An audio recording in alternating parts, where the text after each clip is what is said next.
Isang makulimlim na hapon mga karangkada. Silipin muna natin ang traffic update mula sa MMDA Metro Base. Ang nakikita nyo sa inyong mga screens ay ang traffic situation ngayon dyan sa may EDSA Corner Rojas Boulevard. Unahin natin yun na sa left side.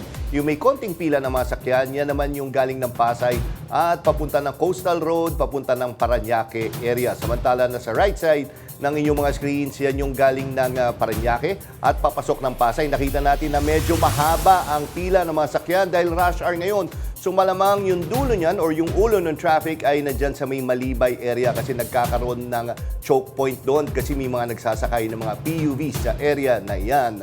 Silipin naman natin ang ibang areas. Okay, ang nakikita nyo sa inyong mga screen ay ang traffic situation ngayon dyan sa may Cubao area, partikular sa may Main Avenue Corner EDSA. Unahin natin ang left side, yung nagkakaroon ng konting pagbagal. Ito yung galing Cubao at paakyat ng Santolan flyover. Normal na yung ganyang sitwasyon, yung medyo nagkakaroon ng konting pagbagal habang umaakyat ng Santolan flyover papunta ng Mandaluyong at Makati area. Samantala na sa dulo ng inyong mga screens, yan yung galing ng Makati at papunta ng Cubao at Quezon City area. Mabagal din ang daloy ng trapiko habang papunta kayo sa ilalim ng Cubao Underpass. July 9, 2025, Miyerkules. Kasama ba kayo sa mga na-stranded kahapon dahil sa baha? Nako, ingat mga kaarangkada dahil pabugso-bugso ang buhos ng ulan. Kung naiipit naman kayo sa traffic, tutok lang kayo sa amin dahil may mga hatid kaming balita at impormasyon na dapat niyong malaman. Kasama niyo pa rin kami sa kwento ng bayan at lakas ng masa. Ako si Nina Corpus. Bawat komento, pulso ng bayan, importante yan sa amin. Bawat issue, dadaanan natin yan. Kagapay nyo kami sa mga usaping hindi dapat palampasin. Live tayo sa DZMM Radio Patrol sa East Renta, 92.3 FM Radio Manila at lahat ng FMR stations sa buong Pilipinas. Gayon din sa Signal TV, Channel 31. Ako, si Jack Batallones. Ito ang Arangkada Balita. Masamang panahon na dulot ng habagat ramdam sa Metro Manila at kalapit probinsya. Ilang lugar binaha. Panggugulpi sa isang estudyante sa pool sa video. Biktima na pagdiskitahan lang daw. Isa pang sa pool sa video. Gwardiya ng hinold up na motel nakipagpambuno sa mga kawatan at binaril ng malapitan. Ilang mambabatas pumalag sa patutsada ni Senator Juan Miguel Zubiri na witch hunt ang impeachment laban kay VP Sara Duterte. At bati na sila. Megastar Sharon Cuneta iniurong ang cyber libel case kay Christy Fermin. Binaha ang ilang lugar sa Metro Manila at Karatig Lalawigan dahil sa malakas na buhos ng ulan na dala ng habagat. May report si Angela Babad. Sa video ni G-Boy Oliveros Laylay II, makikita na pinasok na ang isang bahay sa Las Piñas City ng halos hanggang tuhod na baha. Nakuha na lang na magbiro ng nagpost kung saan sinabi nito na tila nasa West Philippine Sea sila. Sa Las Piñas pa rin, malakas na agos ng tubig ang sumalubong sa mga motorista at mga naglalakad sa kalsada sa bahagi ng Alabang Zapote Road. Halos katabi ito ng isang fast food at isang malaking mall. Samantala, sa Barangay CAA, lubog na sa baha ang ilang bahay sa Barangay BF International CAA dahil sa malakas na pag-ulan, bunsod ng thunderstorms. Habang sa Malabon, idineklara ng lokal na pamahalaan ang high tide sa lugar. Nagbabala sila sa mga residente kaugnay sa pagbaha. Kanina, nagdeklara na ng suspensyon ng klase sa ilang bahagi ng Metro Manila at Karatig Lalawigan. Sa Metro Manila, nagsuspende na ng klase sa Las Piñas at Muntinlupa. Maging sa ilang lugar sa mga probinsya sa Batangas, Cavite at Laguna ay sinuspinde na rin. Angela Babad, umaarangkada sa pagbabalita. Sa pool sa video, ang panggugulpi sa isang estudyante, ang biktima na pagdiskitahan lang daw nang makatakbo ang target ng mga suspect. Yan ang umarangkadang balita ni FMR News Cebu correspondent Clark Pasuit. Sa video, makikita ang tatlong estudyante na nakatayo sa gilid ng kalsada sa labas ng isang eskwelahan sa Barangay Talamban sa Cebu. Maya-maya, tumakbo ang dalawa sa kanila habang naiwan naman ang isa. Ang sumunod na eksena, makikitang pinagtutulungan ng gulpihin ng tatlong lalaki ang estudyanteng naiwan. Ang panggugulpe nangyari nitong linggo. At kahapon, natukoy na ang 3 suspek. 2 sa kanila ang mahigit 20 anyos habang isa naman ay minor de edad. Base sa investigasyon, rumesbak ang mga suspek matapos na aksidenteng mabangga ng isa sa mga kasama ng ginulping estudyante. Napagdisketahan ng grupo ang biktima nang makatakbo ang tunay nilang target. Maharap ang 3 suspek sa reklamong physical injuries at child abuse. Nakipag-ugnayan na ang pulis sa eskwelahan para hindi na maulit ang insidente. Clark Pasuit, umaarangkada sa pagbabalita. Nahulog sa bangin ang isang kotse sa Baguio City habang muntik namang mahulog din sa bangin ang isang jeep sa Dasmariñas, Cavite. May umaarangkadang balita si Ryan Paraboles. Tulong-tulong ang mga residente para mailabas ang mga sakay ng pampasaherong jeep na ito sa Dasmariñas, Cavite. Ayon sa mga otoridad, tumama sa gutter ang gulong ng jeep kaya nawala ng kontrol ang driver at dumiretso sa harang ng tulay. Dinala sa ospital ang 6 na sakay ng jeep. Sugatan naman ng 48 anyos na lalaki matapos mahulog sa bangin ang sinasakyan niyang kotse sa Baguio City. Base sa investigasyon, imbis na preno, si linyador ang natapakan ng driver. Binangga pa nito ang isang mixer sa pag-aakalang mapapahinto nito ang kanyang sasakyan. Pero ang ending, nadamay pa ang mixer. Agad namang dinala sa ospital ang driver. Ryan Paraboles, sumaarangkada sa pagbabalita. Patay ang isang tao at sugatan ang isa pa matapos banggain ng kotse ang sinasakyan nilang motorsiklo sa Pampanga. May umaarangkadang balita sa FMR News Central Luzon. Correspondent Gracie Rutao.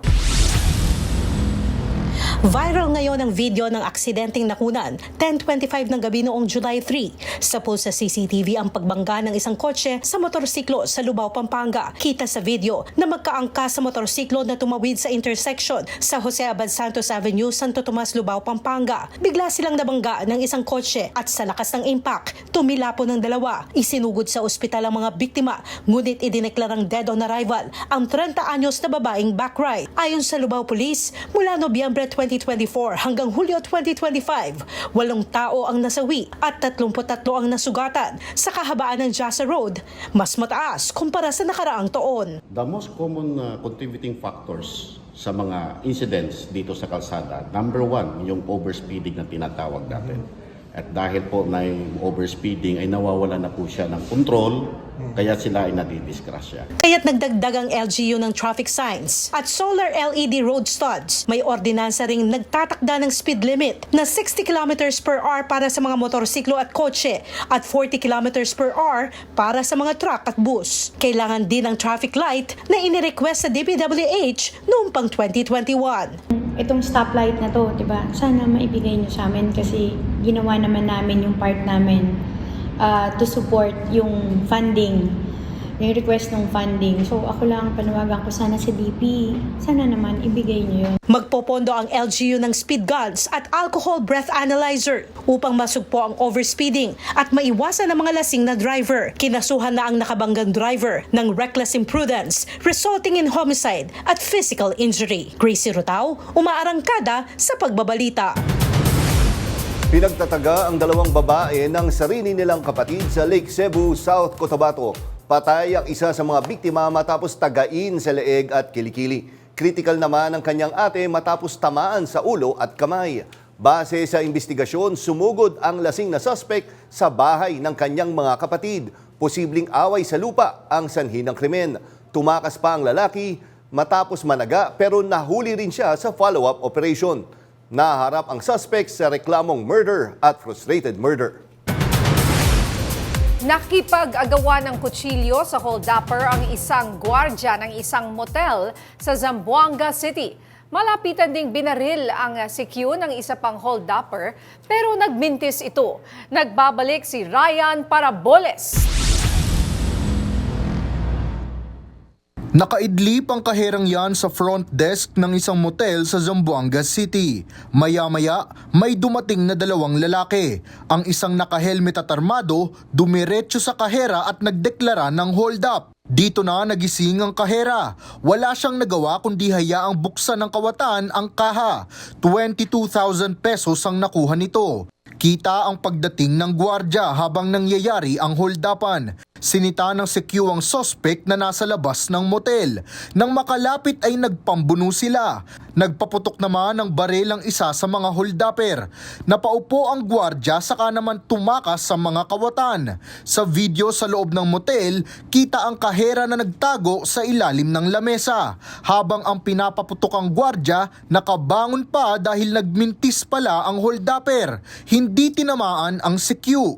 Sinubukan pa ang habulin ng gwardya ang mga suspect pero nakamotorsiklo silang tumakas. Ang kahera, grabing takot daw ang naranasan. Nasyak talaga. Nanginig na talaga lahat ng katawan. Hindi ako makagalaw. Kwento naman ng gwardya, may dala palang kutsilyo ang salaring nagsilbing lookout. Mabuti na lang at hindi siya nasaksak. Hindi ako nakapasok sa kasil. Sa pinto lang ako. Inanon ako ng isa. O nag-agawan na kami ng kutsilyo kasi saksakin niya ako. Gawan kayo ng kutsilyo. Tapos pag nagawan kayo ng kutsilyo, nagmadali ang sa loob, lumabas, pinaputok ko na.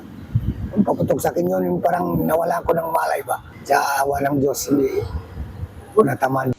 Inaalam na ang pagkakakilanlan ng mga sospek. Ryan Parabole, sumaarangkada sa pagbabalita. Nagsampa si Senator Risa Ontiveros ng mga reklamo ng cyber libel sa Department of Justice laban sa dating Senate witness na si Michael Morillo. Kaugnay ito ng viral video ni Morillo na nag-aakusa kay Ontiveros ng pamemeke ng testimonya laban sa mga Duterte at kay Pastor Apollo Kibuloy. Kasama ring inireklamo sina Attorney Ferdinand Topacio, Byron Cristobal o Banatbay, Jeffrey K. Eric Celis, Crisette Chu, Jay Hutsonza at Alex Distor Ocho Moreno. Ayon kay Ontiveros, hindi ito simpleng issue ng fake news, kundi isang sistematikong atake laban sa kanya ang mga testigong naglakas loob magsalita. Nauna nang itinanggi ni Ontiveros ang alegasyon ni Morillo na binayaran niya ito para idiin sina dating Pangulong Rodrigo Duterte, Vice President Sara Duterte at Pastor Apollo Kibuloy.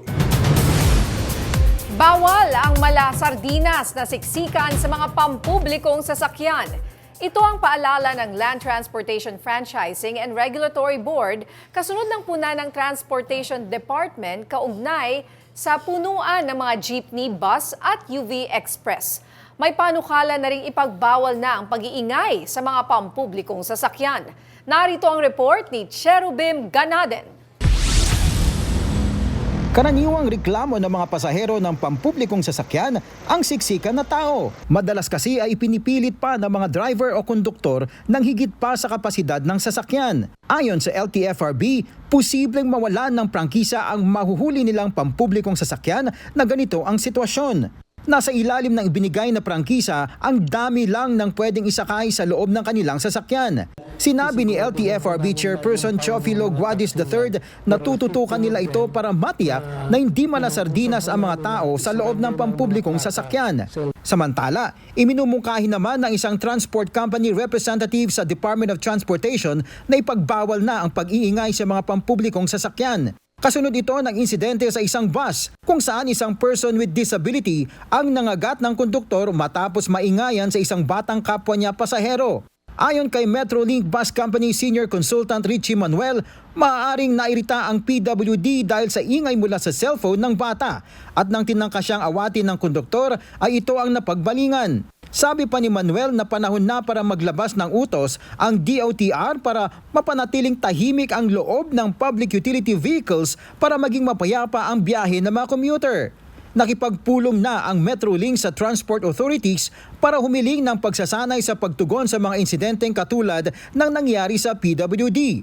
Nanawagan rin sila sa mga kaanak ng mga may kapansanan na sila'y alalayan sa pagsakay sa mga pampublikong sasakyan. Cherubim Ganaden, umaarangkada sa pagbabalita. May suhestyon na ipagbawal na ang pag-iingay sa mga pampublikong sasakyan. Una, nakakaistorbo sa mga katabi at kamakailan isang person with disability ang nagwala dahil naingayan sa cellphone ng katabi niyang bata. Kung ikaw ang tatanungin, pabor ka bang ipagbawal na ang pag-iingay sa loob ng mga pampublikong sasakyan? Pakinggan nga natin ang inyong masasabi. Oo, pabor ako doon kasi minsan pagod ako galing trabaho. Gusto ko medyo may katahimikan. Para sa akin hindi. Kasi may mga pumapara po kasi lalo ng mga senior. Hindi sila marinig. Yes po sir, kasi meron po mga tao mga sensitive sa ingay, like yung mga may taong may sakit sa sa tenga. Well, it depends po kasi sometimes po nadidistract yung mga pasahero pagka yung masyado maingay. Pero on the other side, pwede din naman pong mag-ingay kasi meron naman po tayong democracy. Pabor. Kasi minsan din, yung paghabang kami nananakbo may pumapara, hindi namin naiintindihan kung may talaga bang bababa. Oo, bawal talaga yan, lalo na kung ang pinag-uusapan ninyo nonsense. Nonsense. Anyway, daw? bawal daw yung lalo na kung nonsense. Bakit nakikinig siya? Oo, Paano niya nalaman kung na nonsense, no? kung hindi dun sa... Natawa ko. Anyway. Ang cute ni ate. Magandang insight yun. At para pag-usapan ang anti-sardinas policy na sa mga public utility vehicles, makakausap natin sa linya ng telepono si Attorney Ariel Inton, tagapagsalita ng LTFRB. Magandang hapon po, Attorney Inton. Welcome po ulit sa Arangkada Balita. Jack Batallones po at Nina Corpus. Magandang hapon po sa inyo. Magandang hapon sa ating mga taga-subaybay. Yes, Attorney Inton, una-una sa lahat, paano natin na ipinapatupad itong anti-sardinas na campaign? Sa terminal po ba, may nag-i-inspect o random po, nagpa-flag down kayo pag nakita nyo medyo puno? Well, ito ay isang direktiba ni DOTR Secretary Vince Dizon na maging maigpit tayo sa anti-overloading o yung tinatawag na anti-sardinas sa public utility vehicle. Ito ay para na rin sa safety at convenience ng mga pasahero. Hindi naman po ito bago, no?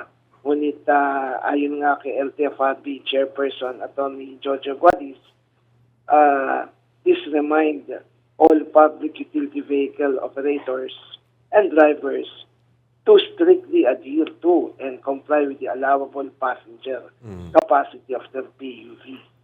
So, ibig sabihin, mas maging stricto tayo dito kasi tila hindi na po kaanong na-observe tong anti-overloading sa public utility vehicle. Okay. Katanungan paano po i-implement, ang implementasyon pong ito ay ang LTO at ang LTFRB po ang magkatuwang.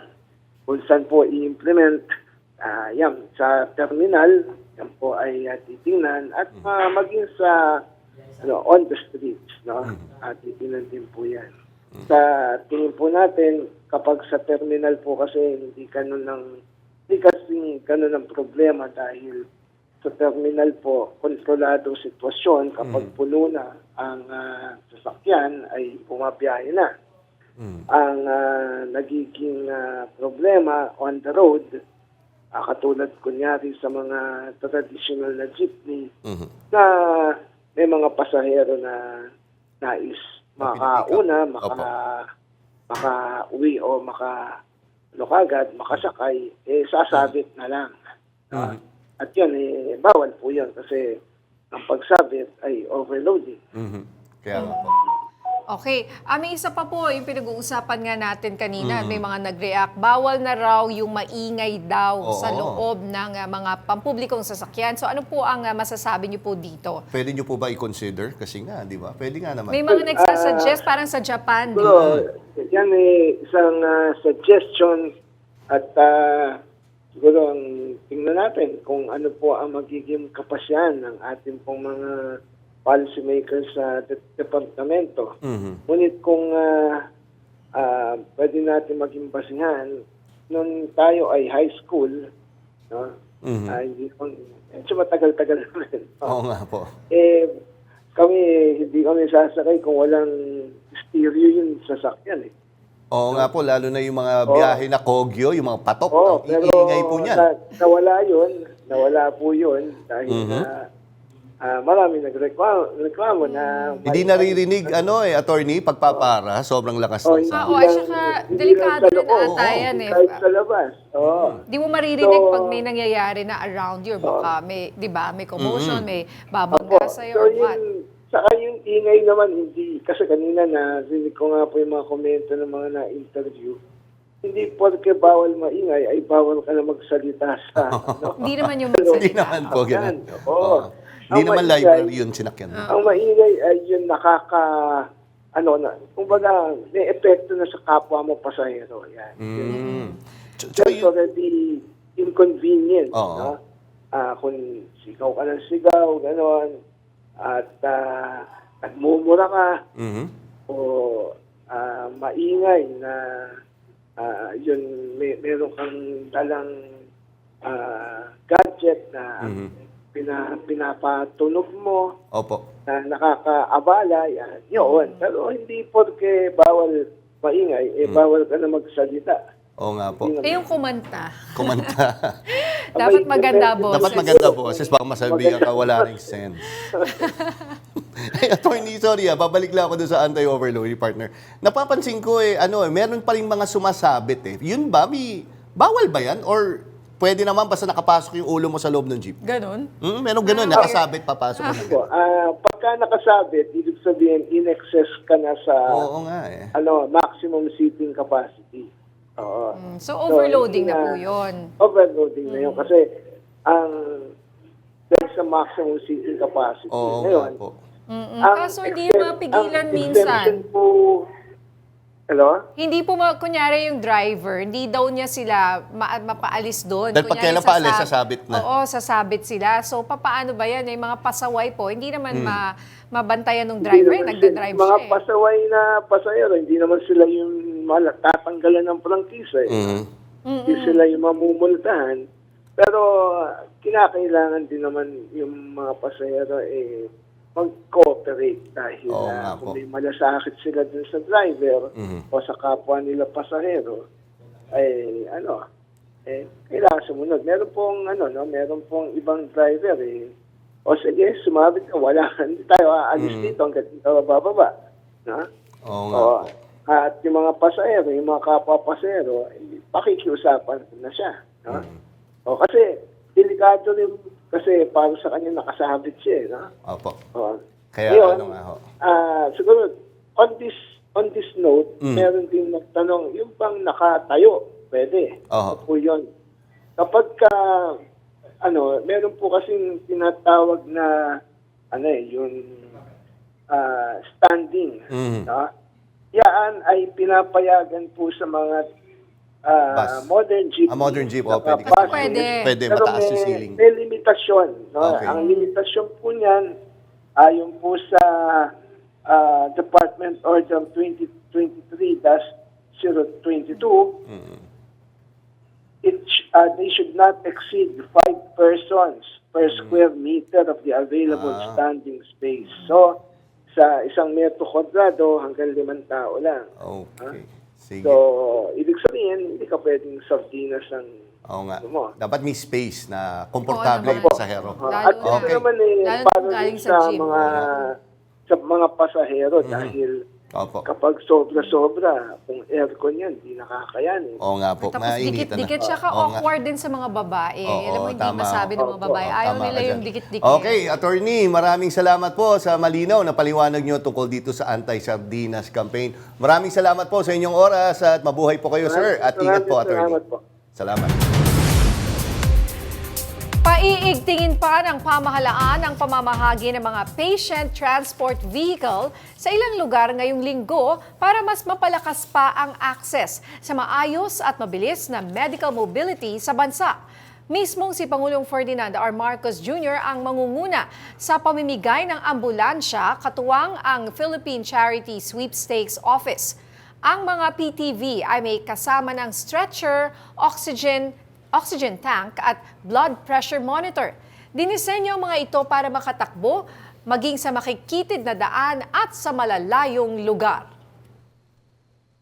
Ang inisyatibang ito ay pagpapatag sa pangako ng pamahalaan na paunlarin pa ang healthcare accessibility at pabilisin ang emergency response sa buong bansa.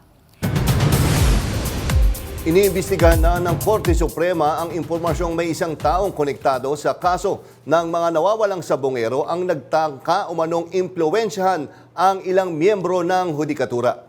Ayon kay Supreme Court spokesperson Attorney Camille Sue Mayting, nakatanggap sila ng paunang impormasyon mula sa Department of Justice. Aniya, seryoso ang SC sa pagtanggap ng anumang impormasyon at nakatuon sa isang malaya at masusing investigasyon. Nauna nang sinabi ni Remulla na nagsimula na ang investigasyon ng Korte Suprema kaugnay sa umano'y fixer na konektado sa hudikatura.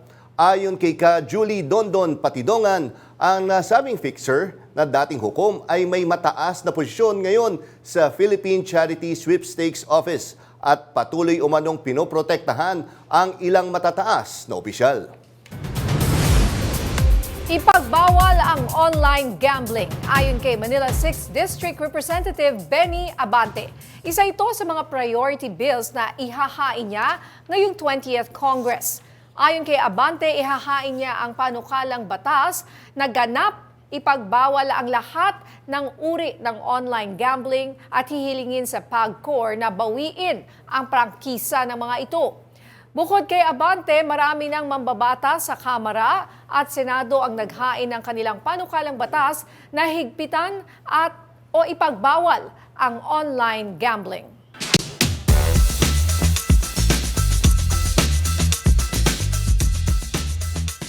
Kaliwat kanan na ang mga panukalang batas na isinampa para tuluyang itigil na ang online gambling sa bansa.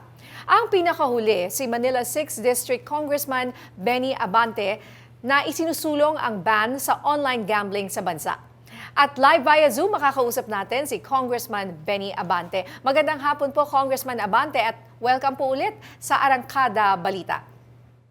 Magandang hapon po sa inyo lahat, mga kaibigan, magandang sa ating mga tagapanood, tagapakinig. Alright, so ito po, ang online gambling ay mainit po na issue ngayon. Ano po ang naging motivation ninyo para itulak ang bill na ito? At gaano po ba kalala ang problema sa online gambling dito sa ating bansa? Well, actually, ako na ang nauna diyang nag-privilege speech nung araw. I don't know when was that, no? Pero nag-privilege speech na ako nung araw dyan, nung 14th Congress.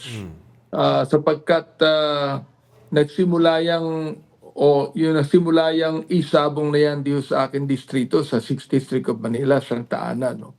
So, nung pa, ayaw ko na ng talagang any forms of gambling. So, kung meron mang nauuso na mga gambling, ay talagang sinasabi ko na ito ay dapat ipagbawal. Yun nga, Congressman, sinasabi niyo, noon pa lang nagbigay na kayo ng privilege speech. Pero nagulat nga kami ni partner niya, parang ang daming congressman na marami pang, pati sa Senate, may mga sinampa na. Bakit parang ngayon lang tayo nagising na, teka, malaki na pala yung problema natin sa online gambling? Actually, noon ang gusto nila i-regulate yan, no? Para makakuha tayo ng taxes dyan. Pero kahit na magkano pa yung tax na makukuha natin dyan, the social cost would be higher, no? At yung mga talagang napakaraming mga Pilipino natatalo dyan, napakaraming mga Pilipino na nasisira ang pamilya, hindi naman pwedeng i-regulate lamang yan. Talagang dapat yan, i-total ban na yan sa ating bansa. Yun nga po, sabi nga, malaki raw ang mawawalang revenue ng PAGCOR pag nawala po ito. May Saan idea ba mababa? kayo magsabi? Sabi nung isa nating guest na 200 billion, tama po ba? Saan ho kaya natin mababawi po yun kung nagkataon po? Whether it be 100 billion a year o 50 billion a year, maaari bang bayaran ng pamahalaan ang mga social problems, social costs na maaaring ibigay ng online gambling na yan? Hindi naman tayo yayaman diyan, no? Sa mga ganyang bagay sa online gambling. Ilan ang ba yung mayaman diyan? Sila ba yung nagbabayad ng buwis diyan? Hindi naman. Nagkakaroon pa ng tinatawag nating napakaraming human rights violation dyan, tulad ng missing sa Bungero. Oo nga. Kaya is high time na yan po'y tuldukan na natin.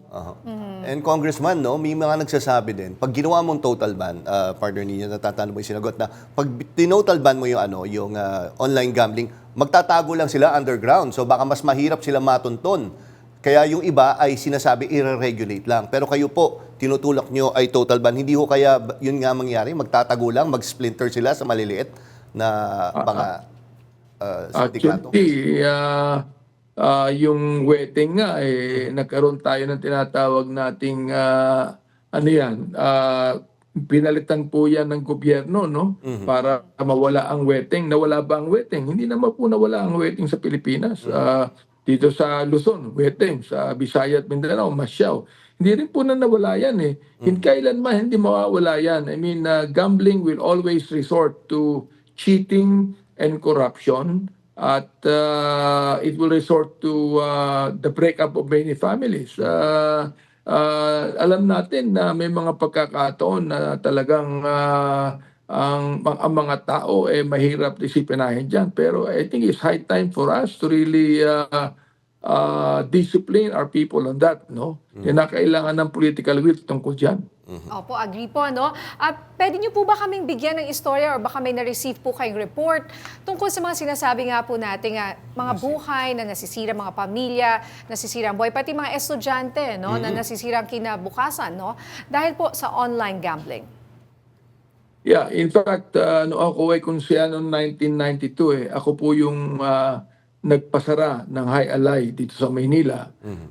Sapagkat yung High Alay na yan sana magiging unang e-gambling sa Pilipinas, no? Yung High Alay. Napasara po natin yan sapagkat kahit na yung mga bata na nag-aaral sa high school at college, tumataya po dyan eh. In fact, meron akong kausap noon na direktor yata ng PCSO na meron silang online gambling at tinatayaan ng mga bata yan. Kaya hindi mo pwedeng pigilan yan eh. I mean, pag yan lumabas na po yan pwede ba pigilan ng pagtaya kahit na ng mga bata? Hindi na po. Kahit na halimbawa, sabihin natin, 21 years old lang ang pwedeng maglaro dyan. Hindi mo rin po pwedeng pigilan ang mga kabataan na gawin yan. Yung iba naman ang sinasuggest ay taasan yung perang pwedeng ihulog, for example, or itaya na may minimum daw of 10,000 and then kung nag-top up ka, minimum daw of 5,000 pesos para raw ang makakasali lang, yung hindi mahihirap natin mga kababayan na tumatay ng 20 pesos, no? For example, ano po masasabi niyo doon?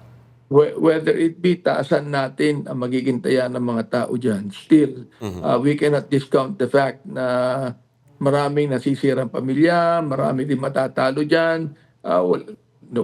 Ilan ba po siyento ang talagang nananalo sa mga online gambling na yan? Wala pang 1% eh. Karamihan ng mga tumataya dyan natatalo. At paulit-ulit yan, nagiging addict po sila dyan. At hindi lang yan, kundi nagkakautang-utang po sila. The social cost is very high. At whatever it is na sabihin pa nila, sabihin na natin makakatulong pa sa ating bansa yan, makakatulong pa yan sa tax revenue natin. Still, napakalaki ng magagawa niyan sa mga pamilya, mga Pilipino. And Congressman, maiba lang na bukod doon sa online gambling, isa po sa hinain nyo po kanina is yung gawing heinous crime, yung EJK. Isa ho ba to, resulta ho ba to ng mga naging Quadcom hearings nyo doon sa EJK noon? Yan ayon sa aming maraming hearing na ginanap sa Quadcom noong araw, marami kaming mga na-draft na mga final na mga bill dyan, no ha? Hindi nga lang napag-usapan, wala nga lang na-approve. Kaya ngayon, i-refile po namin yan. Nauna na po yung tinatawag nating forfeiture ng mga real estate, mga illegal na binili na mga alien, na foreigners po natin, hindi naman dapat. Pangalawa nga po, yung tinatawag nating extrajudicial killings we will now define at ano ba yung extrajudicial killings? Yan ba ay matatawag nating heinous crime? Yan po'y tinawag namin heinous crime yan. Hindi lang yan, kundi kapag biktima ka ng EJK, dapat may reparation yan. And Congressman, bilang taga Maynila po at alam naman po natin may mga sabungan po dyan, ano? Ano po ang reaksyon nyo doon sa mga nawawalang sabungero at yung pinag-uusapan siya ngayon, nasa sentro siya ng usapan po ngayon? Several years ago, ang una-unang nawalan sa bungero nandito sa Manila Arena na pinigilan namin pero binigyan pa rin na lisensya mag-operate yan sa Santa Ana. Hindi namin napigilan. No? Diyan unang-unang nawala ang mga sabungero. 8 lang yan Tapos tumami na, naging 34 na. O ngayon, umabot na ng more than 100. Okay lang pa tayo titigil yan. Hanggat umabot ng 1,000 na yan, no? Kaya kinakailangan talaga, this ought to really stop. Kinakailangan na po natin tutukan dito. Oo nga, and magkakaroon ho din ba kayo ng investigation sa Kamara tungkol po dito? Oh yes, definitely. Iniisip ko nga na kapag kinonvene namin ang Quadcom, kasama yan sa mga pag-uusapan. Okay, naku, maraming salamat po, Congressman Benny Abantes ng Maynila. Again, salamat po sa oras na binigay niyo, sir. Mabuhay po kayo at ingat po. Okay, mabuhay po kayo. Magandang araw po sa inyo lahat. Samantala, nagsimula na kanina ang tinatawag na student lane sa Light Rail Transit Line 1. Positibo naman itong tinanggap ng mga estudyante ang mga student lanes. Sinabi ng Light Rail Manila Corporation or LMRC, patuloy ang kanilang pag-explore ng iba't ibang paraan na mapahusay ang karanasan sa pagko-commute ng ating mga mamamayan. Dagdag ng LRMC, ang ipinatupad na 50% discount para sa mga estudyante ay isang paraan upang suportahan ang sektor ng edukasyon at mas maging accessible ang pampublikong transportasyon sa mga estudyante. Sa aming pagbabalik, viral skater na pasikat sa kalsada pinaghahanap ng mga otoridad. Marami pang mainit na balita sa pagbabalik ng Arangkada Balita.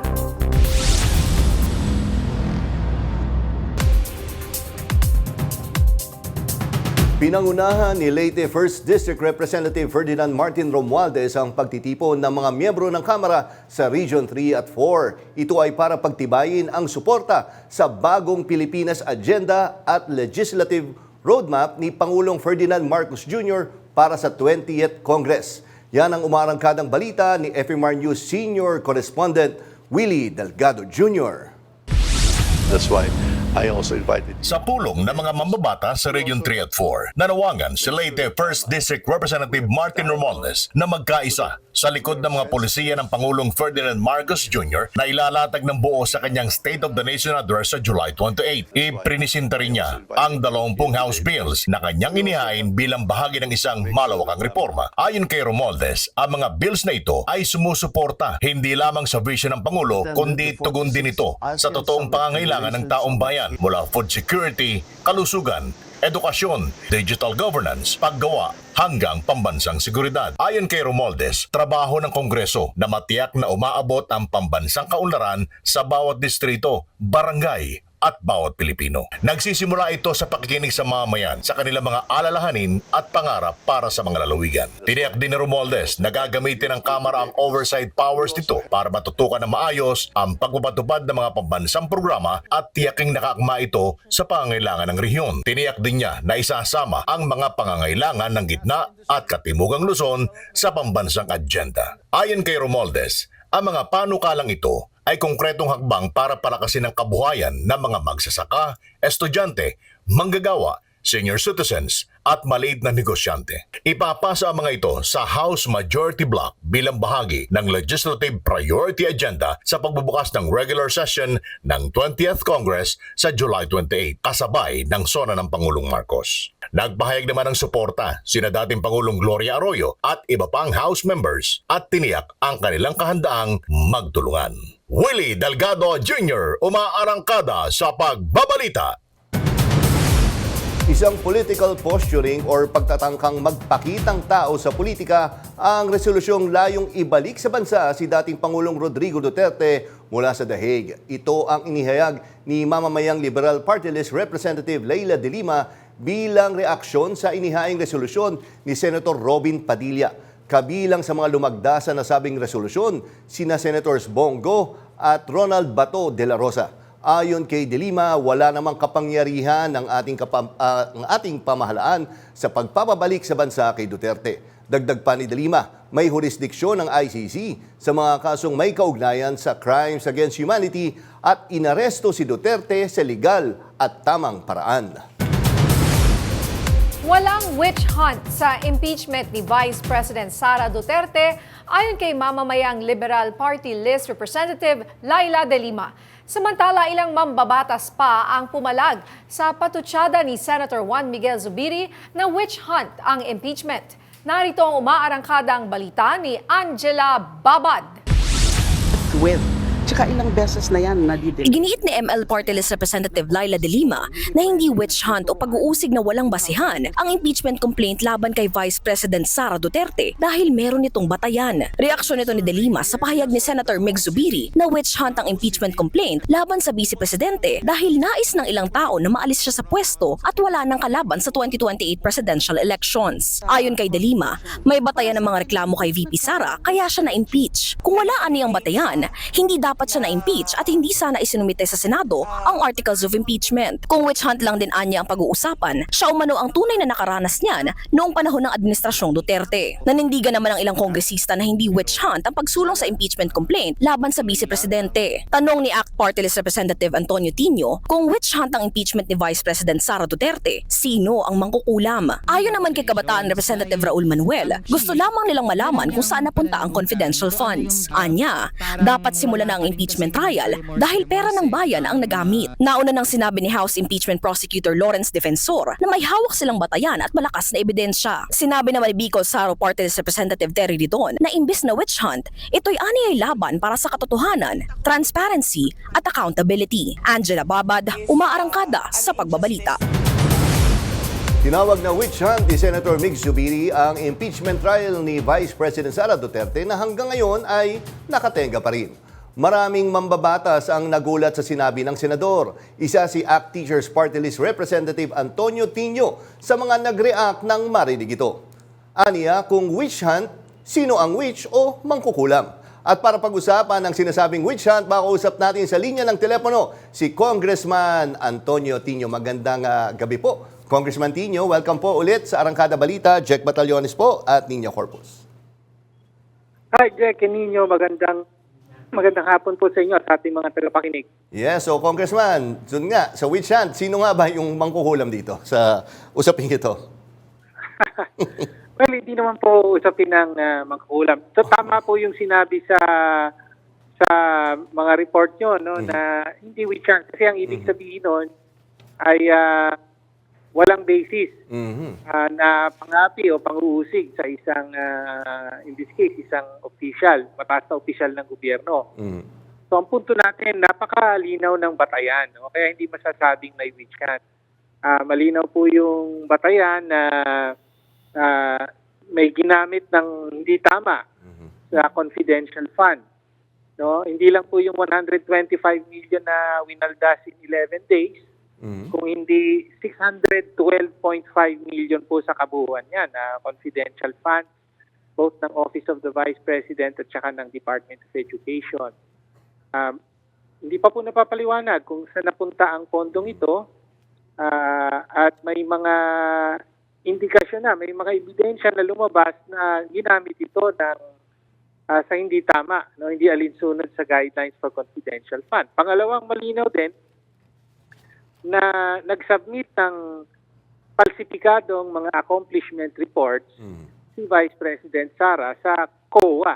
No? So, yun, inamin o napaamin mismo yung parang acting chief of staff niya sa DepEd. No? Na falsipikado. No?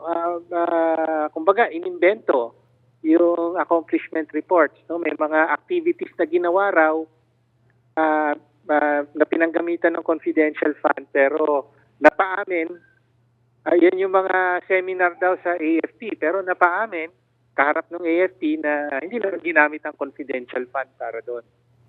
So, malinaw, napakalinaw at solid ng mga ebidensyang nalantad na sa mga hearing pa lang ng Kongreso. Okay. Kanina po sa... Opo. Yes, Congressman, kanina po sa press con ni Senator Bato de la Rosa, sinabi niya na itatanong pa sa bagong Senado kung sang-ayon sila sa naging pasya ng 19th Congress. Sa tingin niyo po ba ay kailangan pa itong gawin or delay na naman?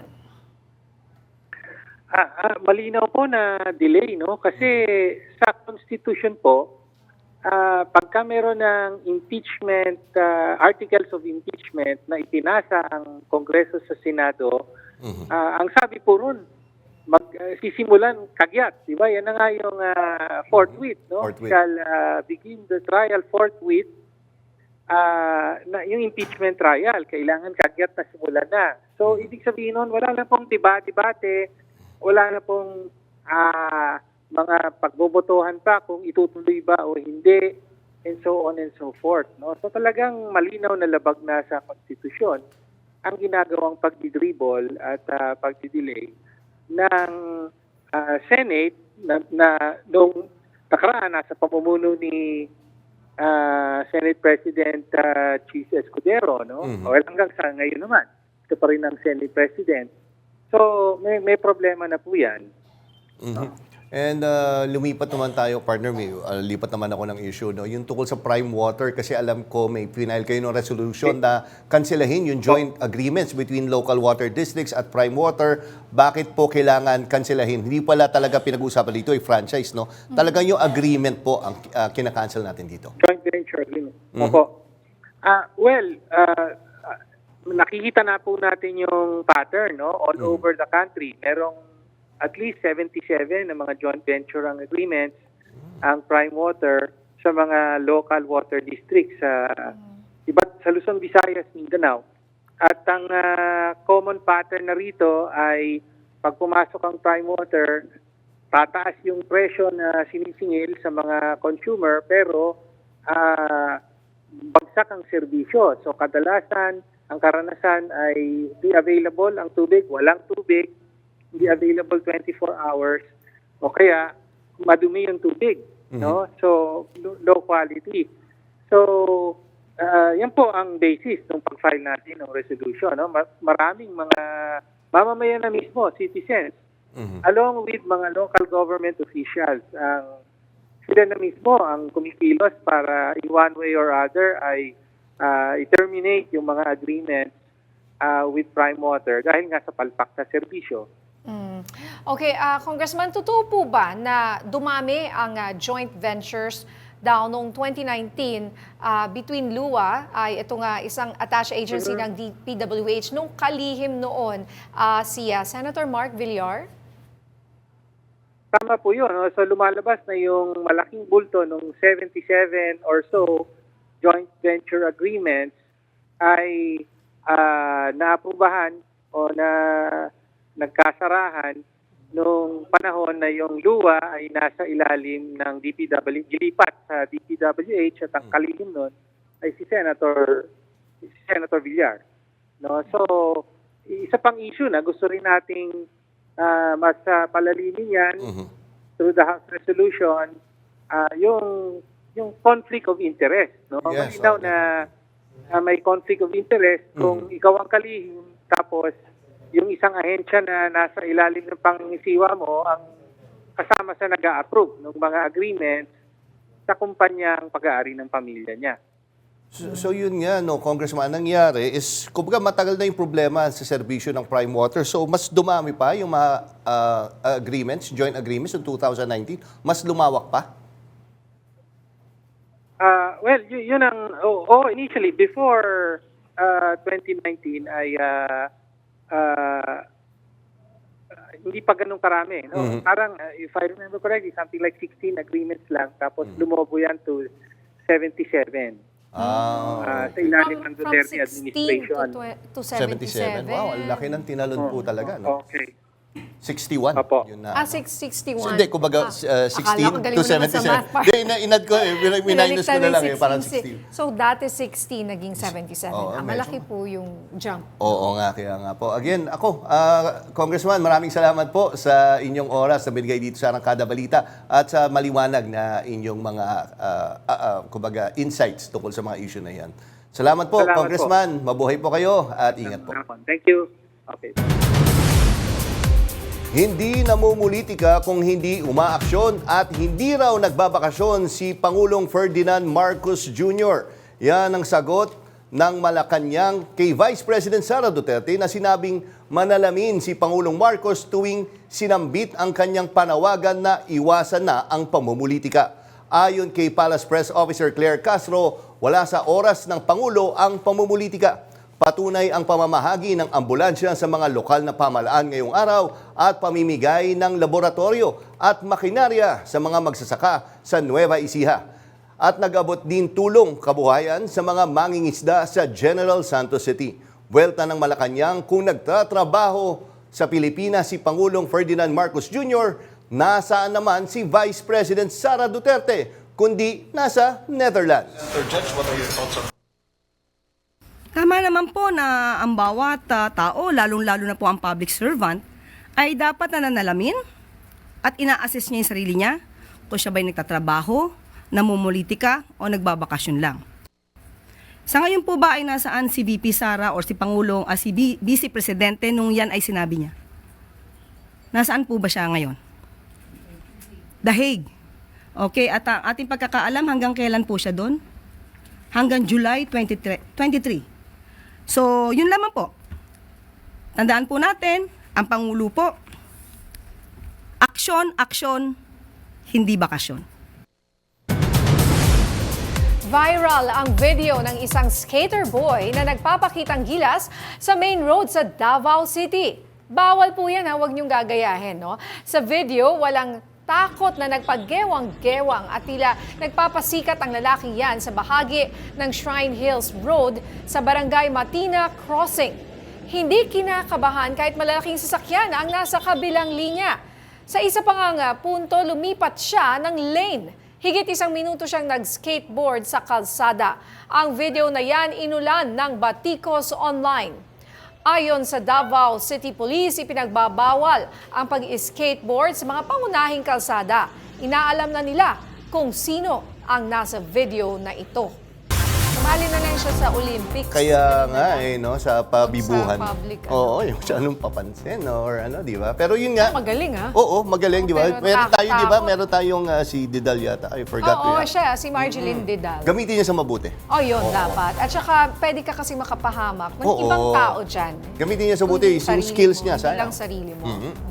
Marami pang mainit na balita sa pagbabalik ng Arangkada Balita.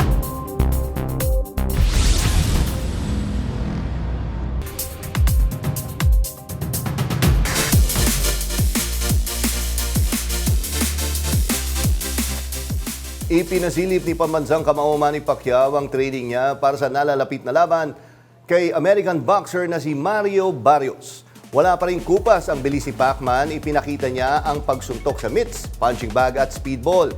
Isa yan sa magiging bentahe ni Pacquiao sa pagsubok na makuha ang WBC Welterweight Championship mula kay Barrios.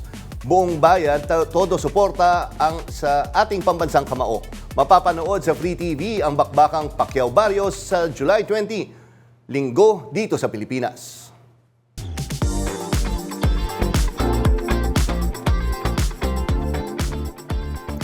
Nagkaayos na sina megastar Sharon Cuneta at veteran showbiz columnist at TV host na si Christy Fermin matapos magkademandahan noong nakaraang taon. May umaarangkadang showbiz balita si DJ Mama Mia. Okay Okay na sila ngayon. Ganyan inilarawan sa post ng talent manager at host na si OG Diaz ang picture na magkakasama sina Sharon Cuneta, ang asawa niyang si Senator Kiko Pangilinan at si Christy Fermin. Ayon kay Mama Oj, nagkita ang tatlo sa korte kahapon para iurong ang kaso matapos mag-public apology si Nanay Christy sa kanyang YouTube channel. Matatanda ang nagsampa ng kasong cyber libel sina Megastar at Senator Kiko laban kay Nanay Christy noong May 2024 dahil sa umano'y malisyoso at walang basihang opinyon laban sa kanilang pamilya. Ako po si DJ Mia ng FM Radio Manila, umaarangkada sa Showbiz Balita. Well, buti nagkaayos naman sila. Oo. Partner, nag-showbiz ka ba? Ano mo si Oo Christy? naman, Tita Christy, of course. At saka si Megastar, ni-interview ko rin dati. Oo. So, buti na lang at all's well that ends well. Pero kasi kumbaga trabaho kasi ni Manay Christy, yung gumawa ng chismis Yun nga lang, Pero sobra. kailangan may May basihan, based diba? on facts and Oo. truth. So. At hindi nakakasira ng... Minsan kasi you get carried away with your emotions. Siyempre may papaisip ka, di ba, pag nag-uusap tayo, baka kasi ganito, ganyan. Oo, di ba? Pero hindi mo naman sinasabing totoo. Kaya nga. Haka-haka lang. O, ayan na. Yan ang mga balitang umarangkada ngayong araw. Ako si Nina Corpus. At ako naman po si Jack Batallones para hindi mahuli sa usapan, kapit lang hanggang sa susunod na Arangkada Balita.